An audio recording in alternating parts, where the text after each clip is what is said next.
Friends, चला बनवूया bit stuffing paratha. तर सर्वात अगोदर बीट बारीक करून घ्यायचे, 2 हिरव्या मिरच्या, 2 लसूण पाकळ्या, थोडं पाणी टाकून एकदम बारीक फाईन पेस्ट करून घ्यायचे। 1 वाटी गव्हाचे पीठ, चवीनुसार मीठ आणि यामध्ये आपण जी प्युरी बीटची केली ती टाकून पीठ आपण चपातीला मळतो तसं मळून तेल लावून मुरवत ठेवायचं।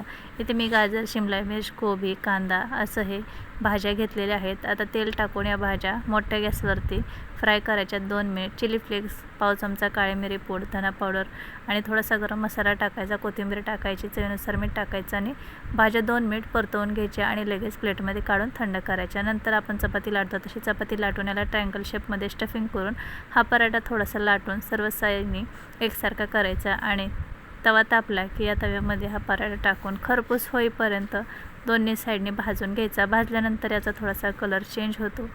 तर एकदम झटपट आपला बीटचा स्टफिंग पराठा तयार आहे। पूर्ण व्हिडिओ फोटोच्या खाली त्रिकोणावर पाहू शकता।